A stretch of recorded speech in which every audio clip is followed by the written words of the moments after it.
বিসমিল্লাহির রহমানির রহিম। আসসালামু আলাইকুম। কেমন আছেন সবাই? আশা করছি সবাই ভালো আছেন। স্বাগতম আমার রান্নাঘরে। আজ আমি রান্না করে দেখাবো ভিন্ন স্টাইলে পাঙ্গাস মাছ। পাঙ্গাস মাছটা যেহেতু অনেকেই খেতে চায় না, এই জন্য আমি আজকে একটু ভিন্ন রকম স্টাইলে রান্না করব। সেই জন্য আমি নিয়েছি এখানে পাঙ্গাস মাছ, এখানে নিয়েছি রসুন বাটা, সামান্য আদা বাটা, লবণ, ধনে জিরার গুঁড়া, মরিচের গুঁড়া, হলুদের গুঁড়া, এখানে পেঁয়াজ, এখানে ধনেপাতা, কাঁচামরিচ, লেবু। আর এখানে নিয়েছি, যেহেতু বলেছি ভিন্ন স্টাইলে রান্না করব, ভিন্ন স্টাইলে রান্না করার জন্য এখানে আমি একটা টমেটো, সাথে কিছু সরিষা, 1 চামচ সরিষা, 4 চামচের 1 চামচ সরিষা এবং একটা কাঁচামরিচ দিয়ে আমি ব্লেন্ড করে নিয়েছি। যে বেশি সরিষা দেওয়া যাবে না, সরিষা যেহেতু একটু তিতো, সেজন্য আমি সাদা সরিষা নিয়েছি। 1 চামচ সরিষার সাথে একটা টমেটো দিয়ে কাঁচামরিচ দিয়ে ব্লেন্ড করে নিয়েছি। এখন আমি মাছের একটা যে গন্ধ থাকে সেটা দূর করার জন্য আমি লবণ দিয়ে ভালো করে পরিষ্কার করে নিয়েছি। তারপরও আমি একটু লেবু রস দিয়ে কিছুক্ষণ মেখে রাখবো। আমার মশলা কষতে কষতে মাছটা একটু মাখানো থাকবে, তাহলে মাছটা সুন্দর লেবুর সাথে মিশে পাঙ্গাস মাছের যে একটা ব্যাড স্মেল থাকে সেই স্মেলটা চলে যাবে।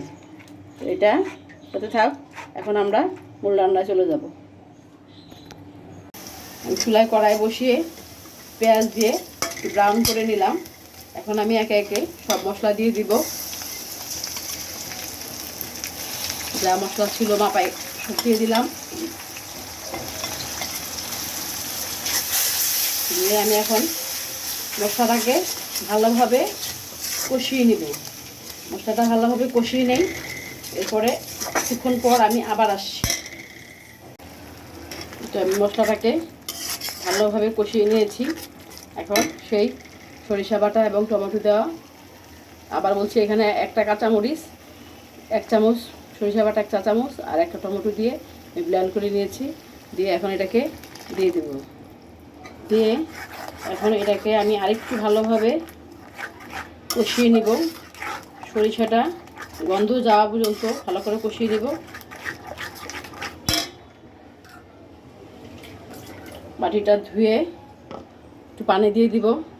এই ঝোলে আমার মাছ আসবে, আমি আর এক্সট্রা ঝোল ইউজ করব না, সেজন্য তাহলে আমি এখন মাছটাকে ঝোলটাকে ভালো করে একটু কষিয়ে নেই। মাছ দেওয়ার আগে আমি আবার দেখাবো। আমার ঝোলটা কষে আসছে, এখন আমি মাছগুলি ছেড়ে দেব। এই ঝোলে আমার মাছ সিদ্ধ হবে, আমি এক্সট্রা কোনো ঝোল দিব না। এই ঝোলে মাছটা কষে কষে রান্না হবে।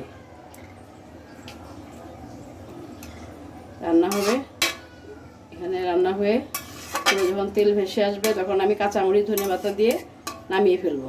এখন আমি এটাকে ঢাকনা দিয়ে রাখবো। ঢাকনা দিয়ে মাছটা সিদ্ধ হবে এবং সরিষার সুন্দর একটা স্মেল পাচ্ছি আমি। আপনারা এভাবে রান্না করে দেখবেন, খুব সুন্দর একটা স্মেল পাওয়া যাচ্ছে। সরিষা মাছের ভিতরে ঢুকবে, আরও টেস্টি হবে। এখন আমি এটাকে ঢেকে দিচ্ছি। চলুন দেখি আমার রান্নার কি অবস্থা। দেখুন কি সুন্দর একটা কালার আসছে। আমি মাঝে এসে মাছটিকে উল্টে পাল্টিয়ে দিয়ে লবণ টেস্ট করে গিয়েছিলাম, সব ঠিক আছে, পারফেক্ট। এখন আমার ফাইনাল টাচ দেওয়ার পালা। ধনেপাতা দিয়ে দিলাম।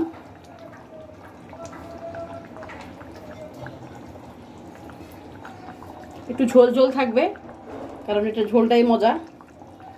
আর দিলাম কাঁচামরিচগুলো একটু ভেঙে দিয়ে দিলাম। সুন্দর একটা একটু ঝালও বের হবে, আবার সুন্দর একটা স্মেল আসবে। এবার রান্নাটা শেষ। আমি এখন এটাকে কিছুক্ষণ ঢেকে রাখবো। 2 মিনিট ঢেকে রেখে চুলা অফ করে দিব। দেখুন রান্নাটা